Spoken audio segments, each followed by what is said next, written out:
As a Christian, I have a problem that I need an answer to. Whether you're religious or not religious, I need to know your thoughts. Clearly, the Bible is against homosexuality. It is stated in Leviticus 18:22, "You shall not lie with males as with a woman. It is an abomination." Clearly, the Old Testament denounces homosexuality and calls it a sin. But my first thought is, if we are all created in the eyes of God, and if God molds us how we should be, why are some of us inherently gay? Because there are people who genuinely just aren't attracted to the opposite sex. But why should they go to hell because of something they can't choose, something they can't control? And I've heard Christians say, well, you can be gay and go to heaven as long as you refuse to act on your homosexual ideas or your homosexual wants. But then what you're saying to me is, as long as you refuse to be who you are, you can get into heaven. That doesn't make sense. And I feel like that contradicts some of Jesus' teachings, right?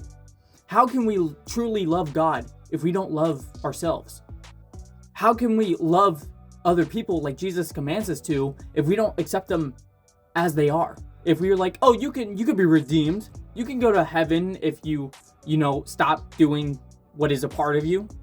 That's not love. That's control. So even though the Bible calls being gay a sin, which it can be a sin, but then I'll have to argue, does that make it inherently bad? Lust is a sin, but in order to be physically attracted to your spouse, who you are allowed to have sex with, in order to be attracted to them, you have to have some amount of lust towards them, or else you're not going to want to have sex, right? So lust is a sin, but does that make it inherently bad? I am a follower of Christ. I truly believe he died for our sins, and I believe that he teaches us how to treat other people, and I believe the only way to serve Christ is to serve other people. But I just don't understand why being gay is inherently bad. I don't understand why it's a sin.